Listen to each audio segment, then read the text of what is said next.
ચોક્કસ આપણે સફળતા મેળવીશું.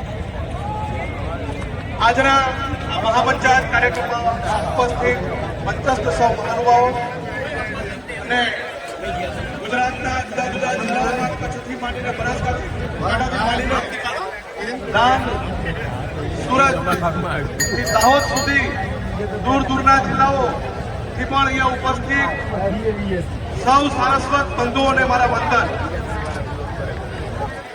મિત્રો, આપણે સૌ જાણીએ છીએ ઓપીએસ એટલે જૂની પેન્શન યોજના. અને જૂની પેન્શન યોજના અમારા ગુજરાતના શિક્ષકોને લાગુ થાય એ માટે સૌ પ્રથમ જે બીડું ઉપાડ્યું હોય તો રાષ્ટ્રીય શૈક્ષિક મહાસંઘ.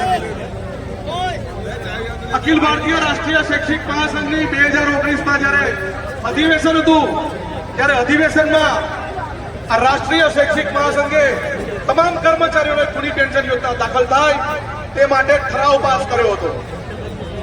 2019 સુધી કોઈને સપનું પણ નતું આવ્યું કે ઓપીએસ મળવું જોઈએ. આ જો બીડું કોઈ ઝડપ્યું હોય તો એ માત્ર ને માત્ર છે રાષ્ટ્રીય શૈક્ષિક મહાસંઘ.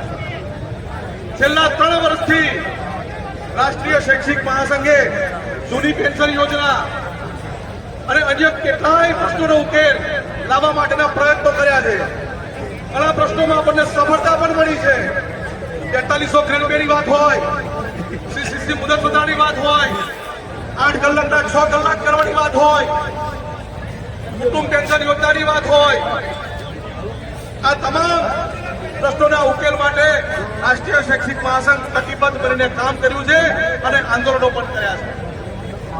શિક્ષકોના આત્મસન્માનની વાત હતી, સજ્જતા સર્વેક્ષણ બહિષ્કાર, ત્યારે પણ રાષ્ટ્રીય શૈક્ષિક મહાસંઘ મેદાને ઉતર્યું હતું અને આંદોલન કર્યું હતું. આપણે બધાએ 2019 થી શૈક્ષિક મહાસંઘે જે પણ આંદોલન આપ્યા છે એમાં આપ સર્વે સાથ અને સહકાર આપ્યો. અત્યાર સુધી ઓપીએસ માટે આપણે જુદા જુદા આંદોલનો કર્યા. બીજી ઓક્ટોબર ગાંધી જયંતિના પવિત્ર દિવસે ત્યાંની પવિત્ર માટી લઈ કુમકુમ તિલક કરી અને આપણે આંદોલન શરૂ કર્યું. ત્યાર પછી જિલ્લા કક્ષાએ મહાપંચાયતો કરી, ધારાસભ્યશ્રીઓને આવેદનપત્ર આપ્યા, દિલ્હીમાં જઈને સાંસદ સભ્યશ્રીઓને આવેદનપત્ર આપ્યા. આપણી મુખ્ય માંગ છે